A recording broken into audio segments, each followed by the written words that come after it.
Bonjour à tous et à toutes. Merci de prendre le temps de suivre notre webinaire d'aujourd'hui qui est sur le thème de la coparentalité dans le cadre de divorce. Et je suis aujourd'hui, comme d'habitude, avec Audrey Zetoun, divorce coach, qui va commencer par se présenter. Bonjour Sarah Jane, bonjour à tous. Effectivement, nous revoilà avec un thème très important dans le divorce, qui est la coparentalité, comment la gérer dans le cadre d'un divorce. Et oui, je suis donc coach en rupture et divorce et j'habite Londres, je suis française et donc j'ai une formation qui est accréditée par la Fédération internationale de coaching. Voilà. Et donc j'exerce internationalement depuis Londres par Zoom. C'est bien pratique, Zoom, n'est-ce pas? Bien. Alors, moi, je suis Sarah Jane, je suis avocate en droit de la famille internationale et j'exerce à Hong Kong et en Angleterre où je suis physiquement basée depuis bientôt un an. Je travaille avec Audrey justement pour trouver des solutions pour rendre la gestion des dossiers de divorce plus facile, pas seulement pour moi, mais surtout pour les clients.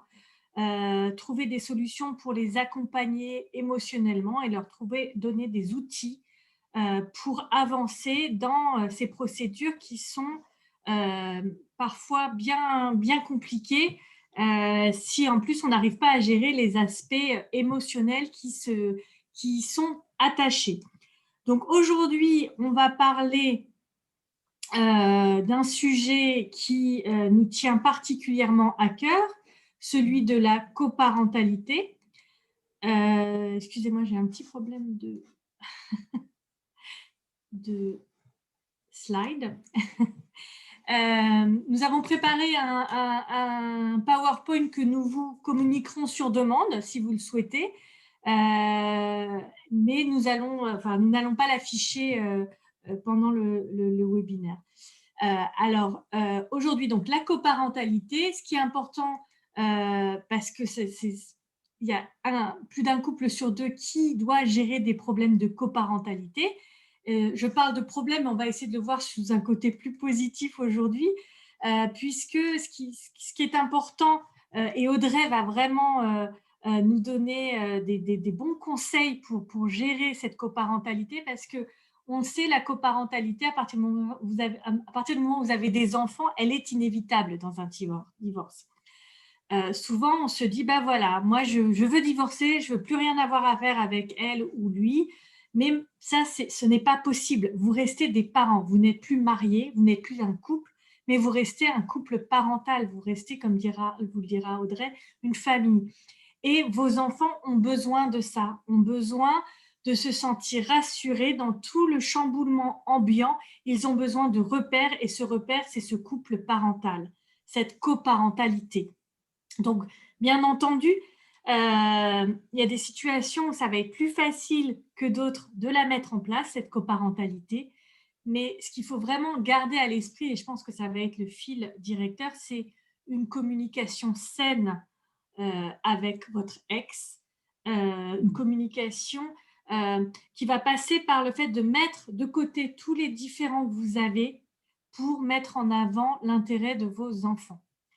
Donc, c'est de ça dont nous allons parler aujourd'hui avec Audrey. N'hésitez pas à nous poser des questions.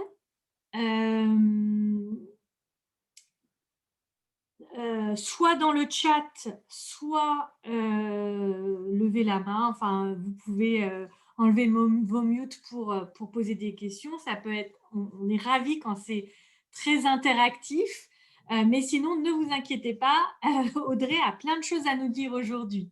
Donc, le premier point qui est important, c'est savoir comment annoncer le divorce à ses enfants, mais bien entendu, ça passe d'abord par l'annoncer à son conjoint, le fait qu'on veut divorcer. Alors Audrey, donne-nous un peu tes conseils sur cette communication sur le divorce en lui-même. Bien sûr, Sarah Jane, merci pour le résumé. Tout à fait, j'ai plein de choses à dire. Je ne vais pas pouvoir tout dire, mais je vais essayer d'être claire et concise pour voilà, vous donner des pistes, du moins aujourd'hui. Donc, c'est vrai qu'il faut d'abord l'annoncer à la personne qui n'est pas décideur du divorce. Et il faut garder en tête aussi que toutes les familles sont différentes. Donc, s'adapter à la situation personnelle de sa famille dans un premier temps et le dire donc à son conjoint et la laisser le temps de digérer en fait cette nouvelle, parce que nous, la personne qui est décideur a souvent fait son chemin, ça fait peut-être des mois ou des années qu'elle a ce projet ou qu'elle y pense et l'organise dans sa tête, mais la personne receveuse, ça va être un choc pour elle. Donc lui laisser le temps bien sûr de digérer, de communiquer clairement avec cette personne et respectueusement. Et ensuite, si possible, de communiquer, de se mettre d'accord ensemble sur quand et comment le dire aux enfants. Donc d'abord, cette communication, cette conversation entre les deux conjoints vraiment est très importante pour comment le dire aux enfants, s'y préparer, même répéter ensemble et l'annoncer ensemble si la situation le permet. C'est Donc, souvent... voilà. le maître mot, c'est vraiment la communication, encore une fois.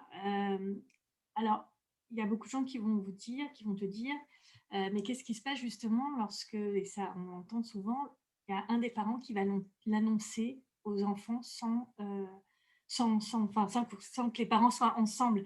Est-ce qu'il y a une façon de rattraper les choses? Est-ce que tu peux nous faire un petit conseil là-dessus? Parce que c'est une situation que l'on rencontre malheureusement souvent et qui va donner le ton du divorce. Oui, c'est pour ça que je disais que quand la situation le permet, effectivement, c'est mieux de le faire ensemble et à ce moment-là, de garder le respect de l'autre. Maintenant, si ce n'est pas le cas et si la personne décideuse ou l'autre personne, parce qu'elle est blessée, etc., va le dire aux enfants avant, alors pour rattraper, il ne faut pas montrer aux enfants, encore une fois, c'est important de les protéger. On va avoir des émotions qui vont nous envahir, de colère, de chagrin, etc. C'est un petit peu de les vivre en privé et puis à ces enfants de faire front avec la nouvelle qui a été annoncée, qui leur a été annoncée. En fait, essayer vraiment de sortir de ces émotions négatives et fortes et de garder un front un petit peu cohérent avec la personne qui a déjà annoncé la chose et essayer peut-être ensuite d'amener l'autre personne à avoir une discussion ensemble avec les enfants, si c'est possible. Qui se sentent un petit peu voilà, soutenus ensemble avec les deux parents. Ouais, ça c'est important d'essayer de rattraper les choses de toute façon, d'une façon ou d'une autre, soit Le deux, conjointement, voilà. soit seul de son côté pour essayer oui, de faire en sorte que les enfants soient moins impactés possible par la nouvelle ou justement qu'ils aient que ça soit un peu plus positif comme nouvelle. Justement, alors ça nous mène à la question de savoir quel est le meilleur moment pour l'annoncer. Est-ce qu'il y en a un? Est-ce que, alors, en parlant avec toi, j'ai bien compris que voilà, il faut prendre en considération, comme on le dit souvent, chaque famille est différente, chaque situation est différente. Ça ne sert à rien de se comparer aux autres. On peut demander conseil aux autres, mais on ne peut pas appliquer. Les personnes dans notre famille ne vont pas avoir la même réaction que la copine qui a divorcé quelques années auparavant. Donc, je suppose que en fonction de l'âge des enfants aussi, il y aura un moment qui sera peut-être plus adapté que l'autre. Par exemple, si on a des tout petits enfants, parce que leur compréhension est tout autre qu'un adolescent.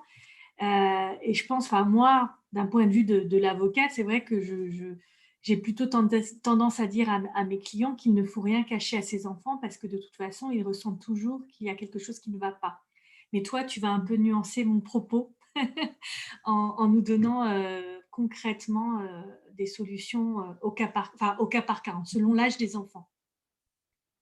Oui, alors déjà, ce qui est important de dire, c'est que je pense, Sarah Jane, c'est de dire c'est important de ne pas blâmer l'autre parent devant les enfants, de ne pas leur rejeter la faute.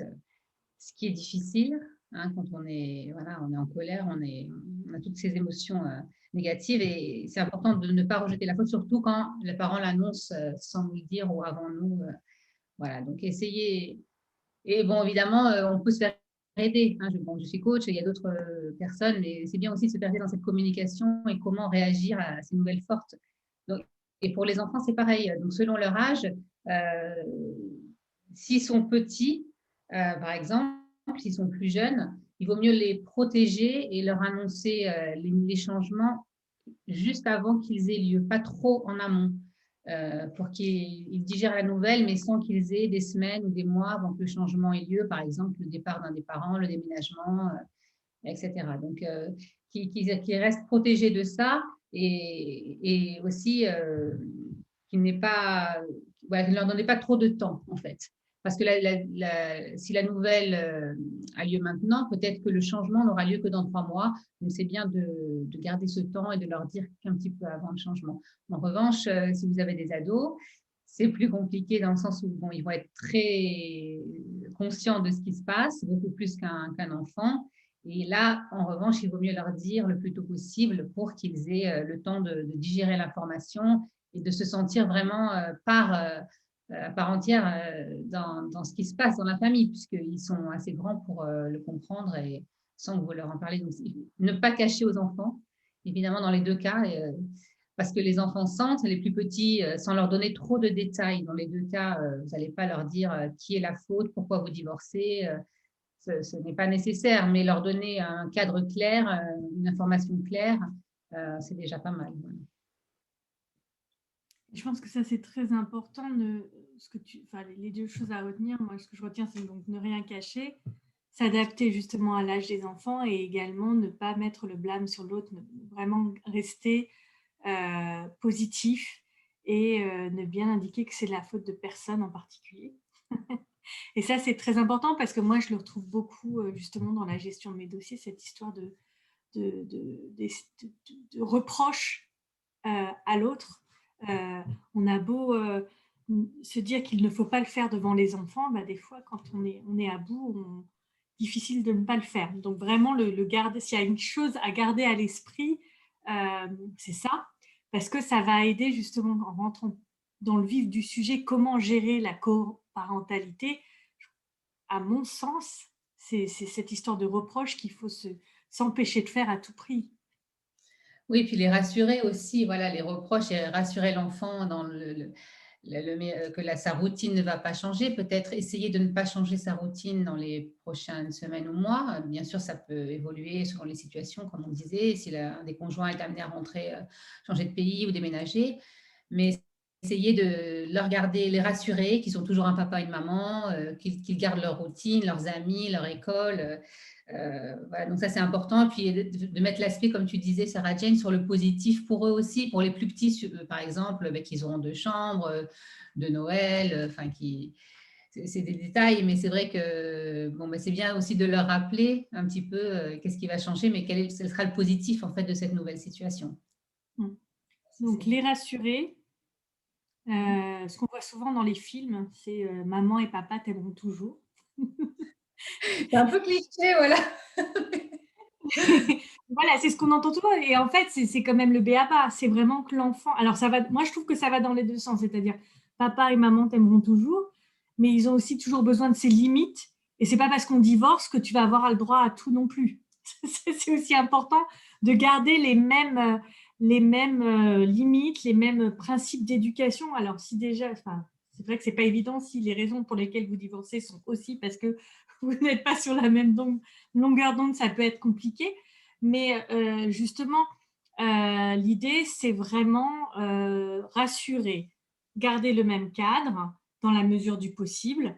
On sait que ce n'est pas toujours évident, surtout nous qui travaillons beaucoup dans un contexte international. On sait que malheureusement, un divorce s'accompagne souvent d'un déménagement, un retour en France parfois. Alors dans mon cas, c'est souvent avec Hong Kong, donc ça peut être assez traumatisant dans le sens où vraiment on change toutes les habitudes et on ne voit l'autre parent qu'aux grandes vacances. Donc ça, c'est savoir comment aussi l'annoncer ensemble en montrant le positif. Mais tu vas voir, ça va être génial, ça sera les vacances, on fera ça, on fera ça, on fera ça.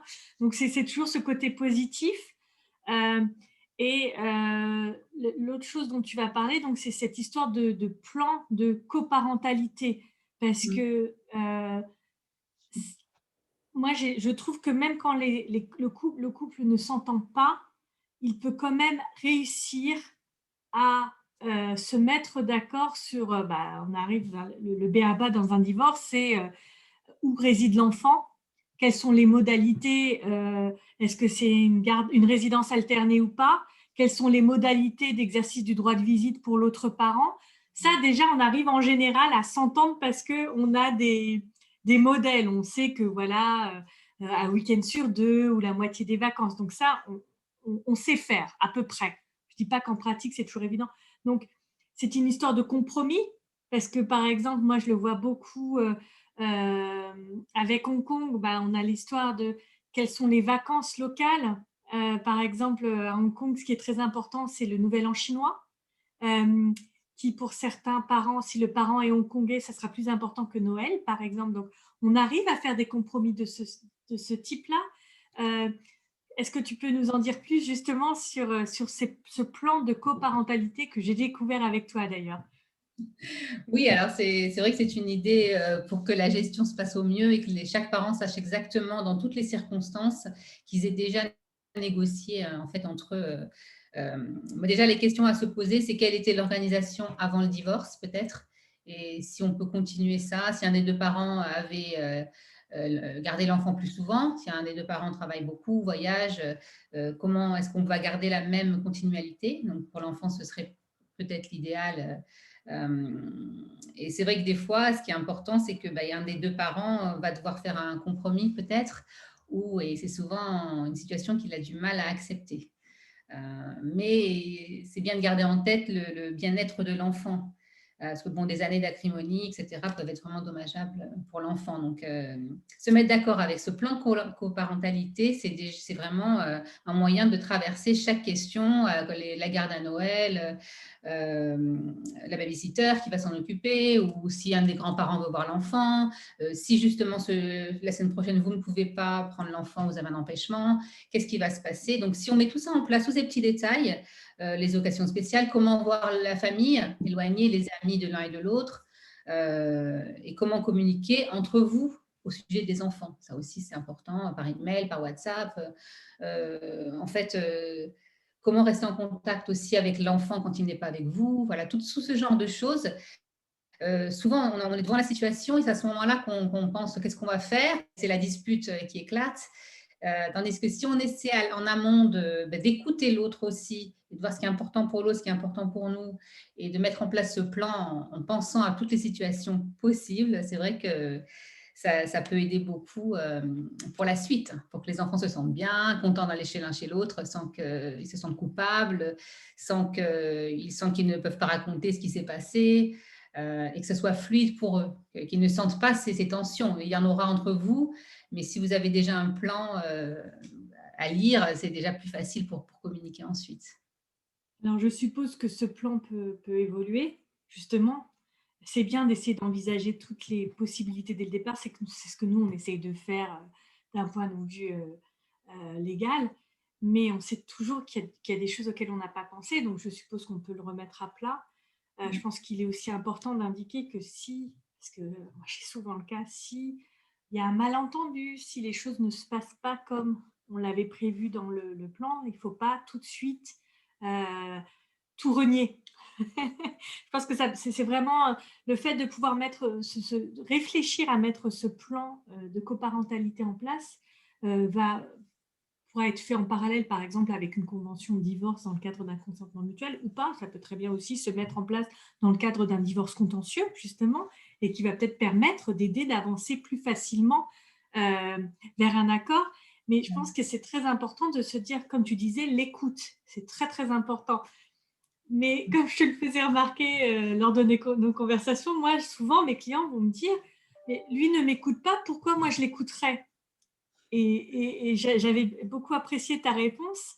Tu donnes une solution toute simple, en fait. Oui, vas-y, dis-moi.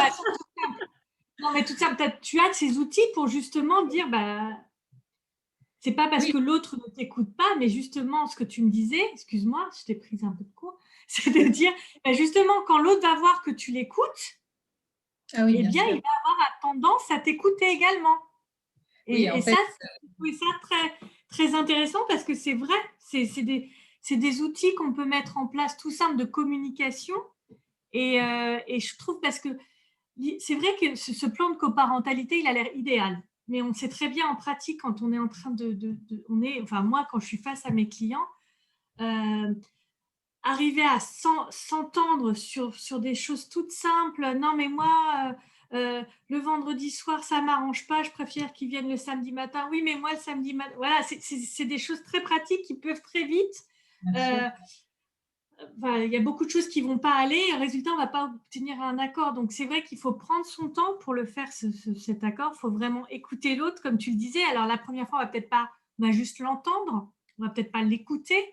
Et au fur et à mesure, on va s'apercevoir que oui, bah même si on en veut à l'autre, et ben, l'intérêt de l'enfant veut que on s'écoute mutuellement et qu'on arrive à faire ces compromis. Alors, si on n'arrive pas à les faire d'un point de vue financier, qu'on arrive au moins à les faire pour son enfant dans cet esprit de coparentalité qui va se... Parce que la coparentalité, elle ne s'arrête pas à 18 ans, en fait, elle continue après, malheureusement. Enfin, donc, pour ceux qui se disent, oh là là, j'ai un bébé de 2 ans, enfin, un petit de 2 ans, j'en ai pour des années, bah oui, justement, tu en as pour des années, donc il vaut me prendre de bonnes habitudes dès le départ, parce que sinon, ça sera impossible. Enfin, la vie peut être tellement simplifiée par ces plans de coparentalité. Merci Sarah Jane. Oui, excuse-moi. Effectivement, ce que tu disais, c'est ça. Enfin, oui, c'est la communication. C'est comment faire entendre à l'autre.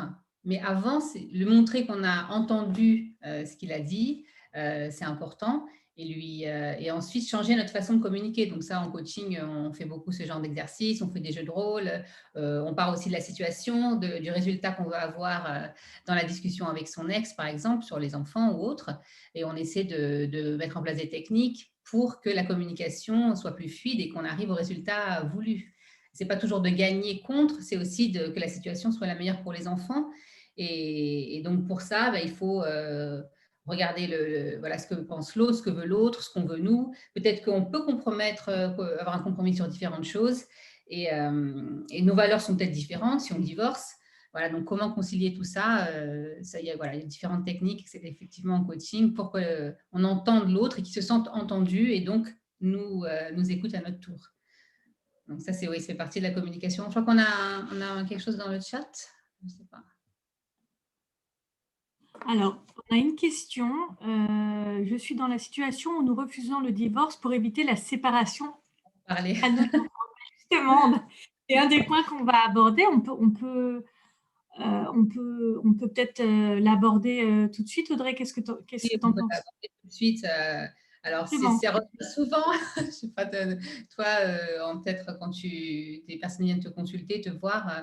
Euh, donc, moi-même, je suis divorcée et c'est vrai qu'on s'est posé la question à l'époque. Et c'est vrai que ce qui est important à considérer, je pense, en tant que coach, ce que je dirais comme conseil, c'est que nous, les parents, on est un modèle en fait pour nos enfants. Nous sommes les modèles.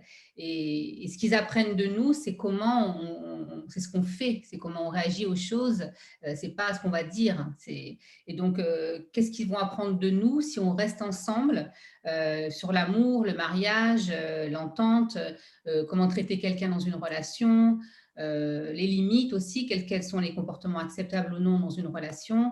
Donc, c'est important de donner cet exemple, ce modèle. Donc, rester pour les enfants, il faut bien sûr considérer la situation individuelle de chacun. Ça, je ne vais pas conseiller, ce n'est pas notre rôle, mais on peut leur faire prendre conscience qu'ils sont les modèles et que les enfants absorbent toutes les tensions. Et ils vont fonder leur future relation sur la base de ce qu'ils ont vécu enfant. Et c'est d'ailleurs pour ça que les adultes que je vois, enfin nous tous, nous adultes, on base beaucoup de notre vision du monde sur la vision qu'on a reçue enfant. Pareil pour nos valeurs, c'est vraiment le message à l'enfance qui prédomine, le message de l'enfance. Donc, et j'apprends à des adultes en coaching à se détacher de ce message et reproduire un message qui est plus utile pour eux en tant qu'adultes. Donc, si quand vous avez des enfants, vous pouvez leur montrer un modèle qui est plus serein, qui est plus sain, un modèle qu'ils peuvent reproduire sans qu'ils aient besoin de s'en détacher plus tard, parce que des enfants sentent quand il y a une mésentente. Voilà, donc c'est important de se voir, ils apprennent quoi faire et ne pas faire en nous regardant en fait. Et voilà, ils prennent un exemple sur nous et c'est important, ils vont reproduire ce qu'ils ont appris dans l'enfance. Voilà, donc pensez à ça quand vous avez cette décision à prendre en fait. C'est important. Je pense qu'on peut même rajouter qu'il y a beaucoup de personnes dans cette situation qui pensent qu'ils s'entendent bien. En fait, ils ne s'aiment plus peut-être, donc ils se disent, bon, bah, on peut rester ensemble parce qu'on s'apprécie, on ne s'aime plus comme un couple marié devrait s'aimer, mais pour nos enfants, on peut rester ensemble.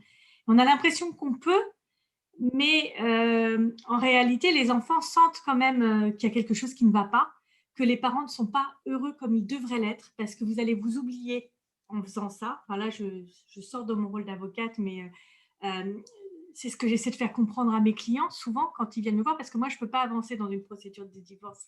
Même souvent, on me dit, ben, on va faire un accord pour s'organiser d'un point de vue financier, etc. Mais ça n'a pas vraiment, enfin pour moi, après, ça n'engage que moi, ça n'a pas vraiment de sens. Et je pense que, comme le disait Audrey, c'est ce qu'on va, enfin, nos enfants, enfin, nous regardent comme des modèles. Donc, peut-être que vous vous dites, bah, c'est quand même mieux qu'ils voient deux parents qui sont capables de rester ensemble pour le bien-être de leurs enfants, mais c'est peut-être pas un sacrifice qu'il faut leur imposer parce va y avoir de la culpabilité qui va être associée à cela et ça va ressortir plus tard. C'est-à-dire que les enfants vont sentir que voilà, tu n'as pas été heureux parce que vous êtes restés ensemble pour nous, ça a gâché votre vie, etc. Voilà, enfin, moi, c'est ce que j'en ressens. Oui, exactement. Et puis, effectivement, comme vous dites, monsieur, il y a une responsabilité, mais finalement, quelle est la conséquence si vous restez ensemble, en fait?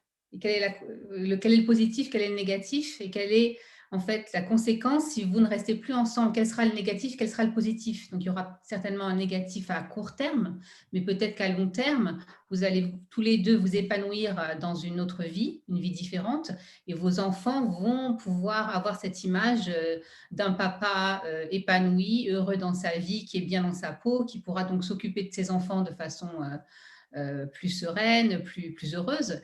Et pareil pour la maman. Il y a une phase de transition, évidemment, qui est difficile, hein, l'acceptance, le déni, enfin, toutes ces phases de culpabilité ou qu'on peut ressentir, mais c'est une phase normale. Et après, c'est de se dire quel sera le gain si jamais je prends cette décision, quel sera le gain pour moi, pour mon épouse, elle aussi, peut-être qu'elle est malheureuse, voilà, qu'est-ce qu'on peut faire ensemble pour que la situation soit meilleure ensuite pour nous, mais aussi pour nos enfants, pour qu'on leur crée quand même, on leur montre ce que c'est l'amour, on leur montre ce que c'est d'être bien dans sa peau et de prendre des décisions pour soi en tant qu'adulte et pas seulement pour ses enfants, voilà, sans se sacrifier pour eux. C'est un peu Je pense que c'est ça le plus important. C'est vraiment, moi je le dis toujours, il faut d'abord penser à soi, d'où mon travail avec Audrey, justement, pour que mes clients réalisent que pour que le divorce se passe le mieux possible, que les enfants en sortent le moins touchés, impactés possible, il faut faire attention à soi, il faut être bien dans sa tête pour pouvoir prendre les bonnes décisions, pouvoir aller de l'avant et pouvoir se reconstruire plus facilement. Oui, puis il y a un mot aussi, enfin, si c'est possible, il y a des relations, des divorces, des situations où c'est pas possible, mais un mot à avoir en tête, c'est le respect mutuel. Et si on arrive à garder ça, même pendant le divorce, si le divorce est un consentement et est un accord mutuel, c'est bien de garder ça en tête. Et voilà, qu'est-ce qui est important pour l'autre, qu'est-ce qui est important pour moi, de garder ce respect. Et les enfants, même dans une séparation, vont avoir l'image d'un papa qui respecte sa maman, d'une maman qui respecte son papa. Et ça, c'est vraiment important pour la construction de l'enfant, en fait. Et quand vous dites accepter une responsabilité, on sait toujours que de toute façon, dans un divorce, il n'y a pas la faute est partagée, il n'y a pas de faute. Enfin, je ne sais pas comment l'exprimer, mais c'est pas parce que vous partez que tout le divorce repose sur vous. Il s'est bien passé des choses dans votre couple avant. Et, et ça, enfin, même s'il y a même si vos enfants le voient comme vous êtes responsable de la rupture et de la fin de la famille, ça sera plus facile de faire passer ce divorce justement si vous êtes heureux et que si ça aboutit à quelque chose de positif, c'est-à-dire comme le disait Audrey, deux personnes qui, après une période difficile, parce qu'on n'est pas en train de dire qu'un divorce est facile, hein. Ça, c'est pas du tout notre discours. Tout ce qu'on dit, c'est que justement, vous donnez de meilleures armes pour que, de meilleurs outils, armes, c'est peut-être pas le mot justement, de meilleurs outils pour vous permettre d'avoir une issue positive à ce divorce, c'est-à-dire deux personnes qui sortent d'une relation dans laquelle ils étaient malheureux pour justement s'épanouir ailleurs et justement être là pour ses enfants, comme on en parlait au début, continuer à être un couple parental uni dans l'intérêt de ses enfants. Et je pense que ça, c'est le plus important. Mais il faut prendre des décisions qui ne sont pas faciles. Et je comprends tout à fait ce que vous dites quand vous dites accepter une responsabilité. Mais il faut le tourner de manière positive en disant, bah oui, il faut avoir le courage de faire du mal, entre guillemets, parce que oui, on a l'impression qu'on est la personne qui va détruire la famille, mais non, en fait, la famille, elle continue en quelque sorte. En fait, les parents, enfin, la relation parent-enfant continue de toute façon. Donc, justement, en fait, c'est quelque chose de positif pour faire en sorte que cette relation enfant-parent puisse continuer sur de bonnes bases, plutôt que sur des non-dits, un mensonge, en fait, puisque si vous restez ensemble, c'est pas quelque chose de... Enfin, je pense pas que ce soit positif pour les enfants au final. C'est très bien dit, Sarah Jane, ouais, c'est ça. Puis, comme il y a la responsabilité d'un couple, voilà, c'est comment le couple a évolué. Il y a toujours une personne qui prend la décision, mais c'est pas d'abord, ça ne veut pas dire que c'est elle la cause du divorce. Voilà. C'est une décision qu'il faut qu'elle soit prise. On le sent dans le couple. Certains ne veulent pas la prendre, et quand un des deux prend cette décision, c'est vrai qu'il passe par le sentiment de culpabilité, mais c'est bien, voilà, s'il y a le respect, comme je te disais, toute la communication avec son ex. Alors, on travaille beaucoup avec ça en coaching, hein, comment communiquer avec son ex et comment communiquer pour que, justement, que ça se passe bien entre vous, mais aussi avec les enfants. Donc là, il y a toutes sortes de techniques, de techniques, d'outils qu'on peut utiliser, qu'on peut mettre en place. Je peux vous en donner, enfin, c'est vrai, il y a quelques petites idées. Après, il y a des techniques plus voilà, de coaching pour vous aider dans ça, quoi. C'est important. C'est ça, c'était le point qu'on allait aborder après, c'est cette idée de communication qui doit continuer, même si voilà, vous avez beaucoup de choses qui ne vont pas, et c'est la raison pour laquelle vous allez divorcer, dans l'intérêt des enfants, mais aussi dans votre intérêt, il faut continuer à communiquer ou, en tout cas, essayer de mettre en place une communication qu'il n'y avait peut-être plus, justement pour arriver à mettre fin à ce couple qui ne fonctionnait plus. Et la communication, ben, il va falloir la rétablir. Parce qu'il n'y a rien de pire, croyez-moi, que de communiquer à travers son avocat. Je peux vous le dire. Malheureusement, ça arrive souvent. Les gens disent non, non, mais moi, je ne peux pas communiquer avec elle ou avec lui. C'est pas possible. Je passe par vous. Alors déjà, ça coûte beaucoup plus cher. Je peux vous le dire. Voilà, je ne devrais pas le dire parce que ce n'est pas dans mon intérêt, mais je vous conseille vraiment d'essayer par tous les moyens d'écouter l'autre, comme le disait Audrey tout à l'heure, pas seulement entendre, mais écouter, essayer de communiquer pour justement, avant de penser aux enfants, penser à vous. Et puis la communication, on peut essayer d'une façon de communiquer, de dire ça ne marche pas, l'autre ne répond pas, ne réagit pas bien, etc. Donc on peut dire, mais alors comment est-ce que je pourrais communiquer autrement alors pour que mon message passe? parce qu'on est toujours dans ces schémas de communication, surtout dans un couple. On a un peu toujours les mêmes façons de communiquer. On appuie sur les boutons, on sait quel bouton va faire mal, va énerver, etc. Donc, c'est peut-être juste prendre ce petit recul, ce temps d'arrêt avant de parler à l'autre, avant de réagir dans l'immédiat, dans l'émotion, de souffler, de penser à quelque chose qui peut vous relaxer, par exemple, qui vous apaise, et ensuite seulement de quelques secondes, hein, et ensuite réagir et répondre à la personne en face. Donc, toutes ces petites techniques, aussi se penser comment je pourrais communiquer différemment. Donc, si les mots que j'emploie, si la façon ou le temps, le moment où je m'y prends, les moyens ne marchent pas, qu'est-ce que je pourrais faire pour que ma communication s'améliore avec mon ex, voilà, donc sans la dénigrer, pour qu'elle reste claire, respectueuse. Et surtout, un autre point que j'ai oublié de mentionner, c'est de rester axé sur la solution. Donc, on en parlait, Sarah Jane, et pas du Mmh. problème. Donc, c'est vrai que c'est facile, enfin, c'est facile, c'est humain de se dire, ça va pas ça va pas, qu'est-ce qu'on peut faire, nanana. Bon, il faut se focaliser sur la solution. Comment prendre ce problème? Comment est-ce qu'on pourrait le gérer? Qu'est-ce qui pourrait nous convenir à tous les deux?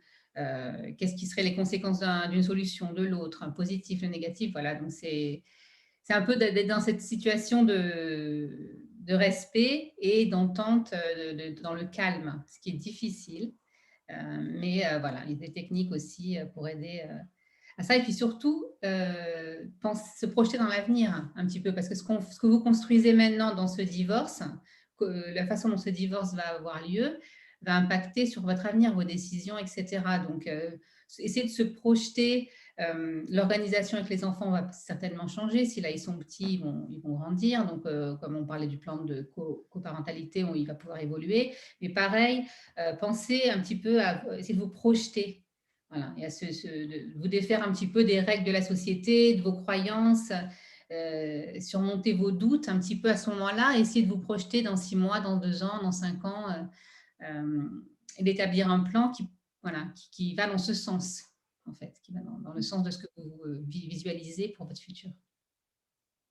Donc le dernier point, et tout ça est lié, qu'on voulait aborder, c'était celui de, comment maintenir une relation saine, justement, et ça résume un peu tout ce qui a été dit, jusqu'à maintenant, et ne pas prendre, et moi c'est vraiment quelque chose qui me tient à cœur parce que je le vois trop souvent, comment ne pas prendre son enfant en otage.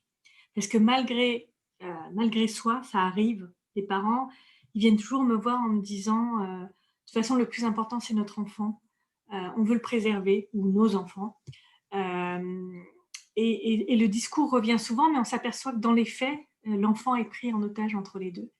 Et s'il y a une chose, dans tout ce qu'on retient dans cette coparentalité, c'est vraiment de mettre l'enfant, en premier. C'est l'enfant qu'on doit protéger. Hem, je ne sais pas ce que tu en penses, Audrey? Non, Enfin, tout je à suppose que fait. tu es d'accord? Oui, on parlait justement que des enfants et de leur routine qui est important pour eux. Donc, surtout avant, ce que je voulais dire, c'est de ne pas se sentir coupable du divorce, mais le faire au mieux pour ses enfants. Donc, ça aussi, c'est ne pas se sacrifier voilà, si la situation le permet, ne pas se sacrifier et penser alors comment est-ce qu'on peut gérer ça au mieux pour nos enfants. Donc, ils aiment la continuité, la routine, et se mettre à leur place. Essayer de vous mettre dans leur basket, voir de leur point de vue, qu'est-ce qui marcherait pour eux, et comprendre l'impact que tout ça va avoir sur eux, et comment donc minimiser cet impact, en fait. Voilà. Donc, souvent, quand on pense comme ça, on peut changer de façon de voir ou changer de décision, se dire, mais finalement, ça ne me convient pas, ou j'ai pas envie de lâcher sur tel ou tel point, mais bon, pour mon enfant, je sens que oui, si je me mets dans ses baskets, effectivement, ce sera mieux pour lui. Donc, voilà. Donc, la stabilité, aller à leur rythme, et puis ils ont besoin d'être écoutés et entendus eux aussi. Donc, participer à cette communication, souvent aller dans leur chambre, s'asseoir sur leur lit, je trouve que ça marche bien, ils sont dans leur environnement et ils peuvent se confier plus facilement si à ce moment-là, ben, voilà, ils ressentent de la peine ou de la peur ou un doute.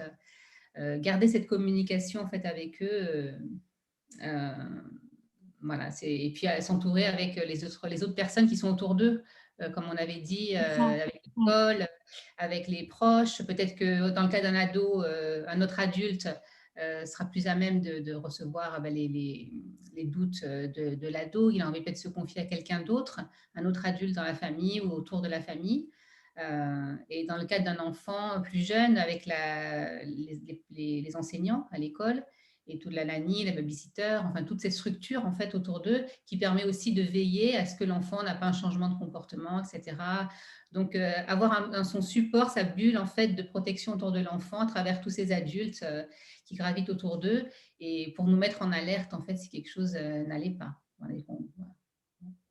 Et ce qui est important, on en revient toujours aussi, c'est malgré les différences dans le couple, essayer de garder un front uni pour aller voir justement l'équipe enseignante, pour les informer, pour qu'ils voient aussi que malgré le divorce, eh ben, les choses se passent bien entre les parents. Donc, c'est quand même plus positif de se dire, plutôt que d'un enfant, de se dire, l'enseignante qui se dit, dans ma classe, j'ai cet enfant, ses parents se divorcent, se déchirent.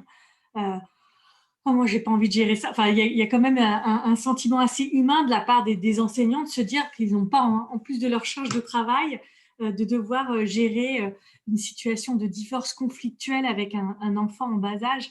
Donc, si vous pouvez en plus montrer, et si, en tout cas, donner cette image de parents unis et qui mettent en avant l'intérêt de leur enfant avant tout, je pense que c'est très important. Et comme tu le disais, essayer de voir dans l'entourage de l'enfant, surtout de nos jours où on a un peu ce problème de tout ce qui est réseaux sociaux, où les enfants peuvent très vite tomber sous des mauvaises influences par Facebook, enfin moi je suis encore que sur Facebook, mais je sais qu'il y a beaucoup d'autres de moyens par lesquels les enfants vont tenter de trouver une oreille, et c'est peut-être pas toujours la bonne oreille, donc essayer de maîtriser tout ça pour trouver dans son entourage proche une personne, comme tu le disais, plus adaptée, un cousin qui soit assez âgé, mais encore assez proche en âge, ou une tante, une marraine, quelqu'un qui a toujours été là pour l'enfant et parce que moi, ce que je vois souvent dans mes dossiers, c'est que l'enfant, il se sent coupable de toute façon,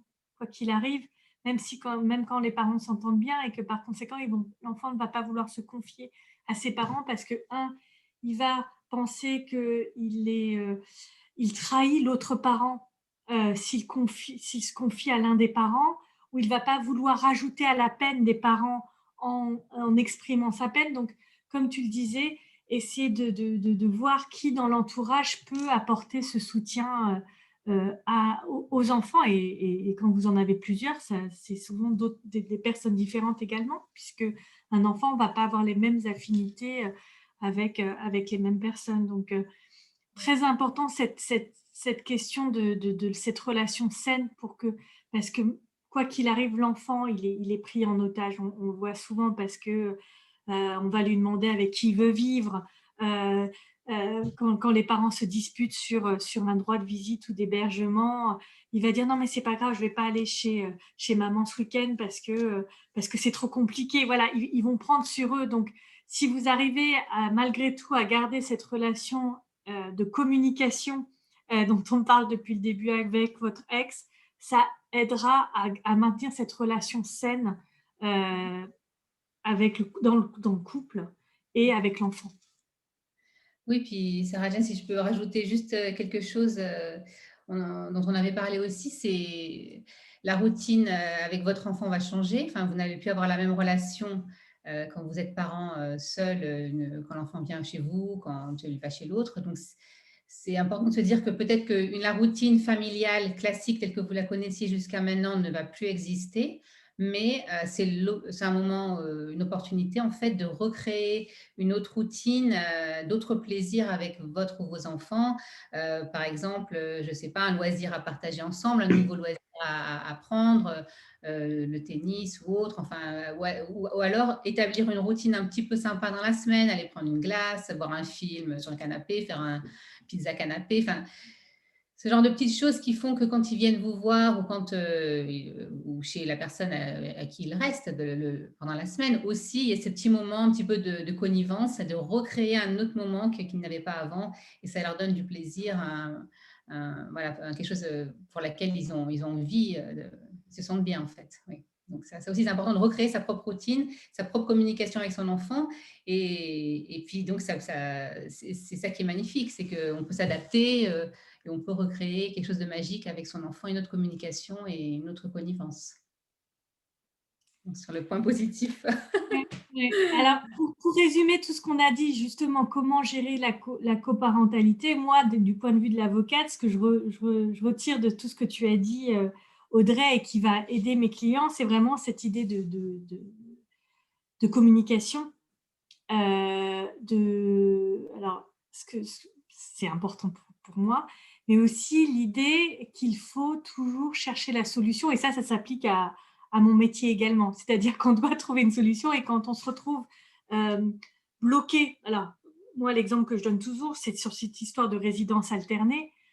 Quand l'un et l'autre, l'un ne veut pas et l'autre veut cette résidence alternée, on est bloqué. Et justement, je pense que les outils que tu donnes d'entendre l'autre, de peut-être se placer dans la position de l'autre, le fait de ne plus voir son enfant tous les jours comme avant, est-ce que ça va permettre de débloquer une situation ou pas pour l'autre?